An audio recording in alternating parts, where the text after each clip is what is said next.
platformu olarak bu basın açıklamasını tertip ettik. Başta Filistin'in mazlum halkı olmak üzere zulme uğrayan her halkın sesi olacağız. 17 aydır Gazze'de insanlık suçu işleniyor. Katil terörist İsrail bebek, çocuk, kadın, yaşlı demeden katlediyor.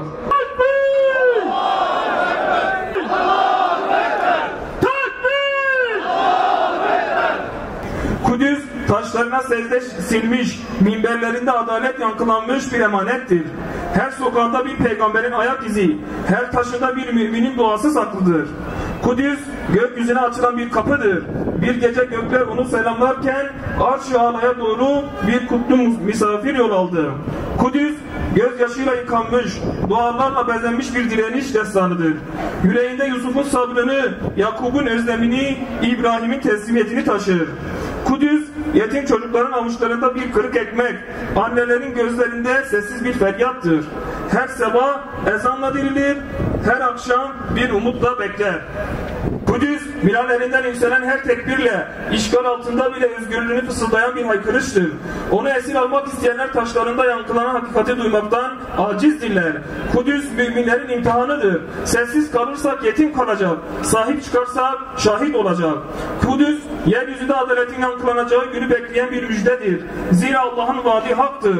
Zalimler nasıl bir inkılapla devrileceklerini yakında bilecekler. Şuara suresi 227. ayet.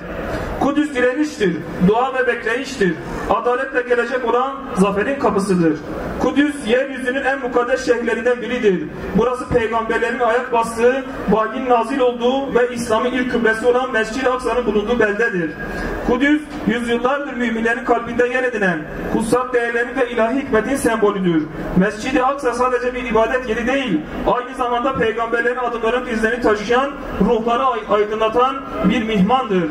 Bugün Müslümanların onur ve izzetini temsil eden Kudüs, zalim Siyonist işgalcilerin kirli elleri altında ilim ilim inlemektedir. Filistin halkı 1948'den bu yana sistematik zulüm, katliam ve sürgünlerle karşı karşıya bırakılmıştır. Özellikle son dönemde Gazze'de yaşanan insanlık dışı saldırılar, sivil yerleşim yerlerinin bombalanması, hastanelerin ve ibadetlerin hedef alınması, Siyonist rejimin vahşetini bir kez daha gözler önüne sermiştir. Siyonist işgalciler bir yandan Filistin'in kalbinde yer alan Kudüs ve çevresindeki kutsal mekanları gasp ederken diğer taraftan da Gazze'de katliam ve yıkımla Müslümanların kanını akıtmaktadır. Ne yazık ki bu zulümler yalnızca işgalcilerin değil, onlara her türlü desteği sağlayan emperyalist güçlerin de eseridir. Başta ABD olmak üzere birçok batılı ülke işgalcileri silahlandırmakta, ekonomik ve diplomatik koruma sağlamaktadır. Uluslararası kamuoyu ise bu insanlık suçları karşısında sessiz kalmayı sürdürmektedir. Zalimler için yaşasın cehennem. Kudüs davası yalnızca Filistin halkının değil, tüm Müslümanların ve tüm mazlumların davasıdır. Mescid-i Aksa'nın özgürlüğü için mücadele etmek her müminin görevidir. Peygamber Efendimiz sallallahu aleyhi ve sellem şöyle buyurmuştur: Mescid-i Aksa'ya gidin ve orada namaz kılın. Eğer gidemezseniz kandillerinde yakılmak üzere zeytinyağı gönderin.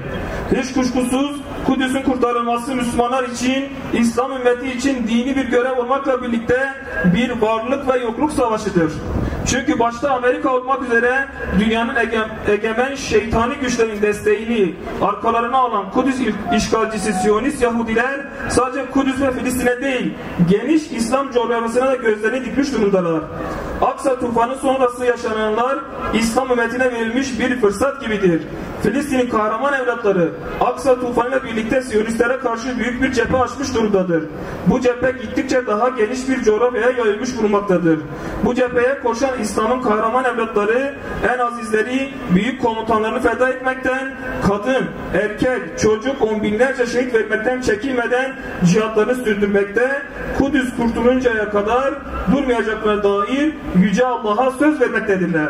Hamas'a selam, direnişe devam. Hamas'a selam, direnişe devam. peygamber sevdaları ve Özgür Kudüs platformu olarak bu mukaddes cihada, ümmetin kurtuluş savaşına, Kudüs ve Filistin'in, Gazze'nin özgürlük mücadelesine her şekilde, her platformda, her ortamda canımız ve malımızla destek olacağımıza söz veriyor. Asla geri durmayacağımızı dünyanın müstekbir güçlerine karşı ilan ediyoruz. Burada, bu meydanda, Dünya Kudüs Günü'nde tüm İslam dünyasına çağrıda bulunuyoruz. Zaman, uyanma zamanı, uyandırma zamanıdır. Bir an bile gaflete kalma, lüksümüz yok, kalmamıştır. Kudüs'ün kurtuluşu için kıyam etmiş, feryatlarıyla ümmetin yardımına çağıran kahraman kardeşlerimizin imdadına koşma, bir yardımcı yok mu diyen mazlum, mustazaf, kadın ve erkekler için ayağa kalkma zamanıdır. Ey Müslümanlar, ey İslam ümmeti, ey mümin erkekler, ey mümin kadınlar, gençler, yaşlılar, ey onur ve izzetini yitirmemiş vicdan sahibi özgür insanlar, ey Kur'an'ın yüce kelamına iman edenler, ey Resulullah Kibriya'nın sünnetine tabi olma arzusunda olanlar, Kudüs'ün kurtuluş savaşı başlamış bulunmaktadır. Allah'ın salih kulları cihadı kuşanmış, Kudüs işgalcisi Siyonistler ve destekçiler olan Haçlılar ile savaşa tutuşmuşlardır. Onlara yardım edin. Kudüs Savaşı'nın savaşçılarına yardım edin.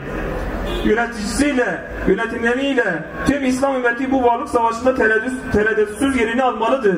10 binlerce şehit verme pahasına, şehirlerin yerle bir olması pahasına, evsiz, barksız, aç ve çıplak kalma pahasına Aksa tufanı destanıyla Siyonist cephe bizleri bekliyor. İslam ümmetini bekliyor. Bu iman küfür savaşında, hak batıl savaşına, Furkan savaşına malımızla, canımızla, dilimizle, boykotumuzla katkıda bulunup Kudüs'ün kurtuluş savaşı yolunda zafer dolu günlere yürüyelim. Bu vesileyle tüm Müslümanların Kudüs gününü tebrik ediyor. En kısa zamanda bu günün özgür Kudüs'te ve Mescid-i Aksa'da kutlanmasını Yüce Rabbimden diliyor. Ya Rabbel Alemin, sen bütün İslami değerlerimize, dinimize, mukaddesatımıza saldırı açanlara fırsat verme ya Rabbim. O mazlumları kendilerinden kurtar ya Rabbel Alemin.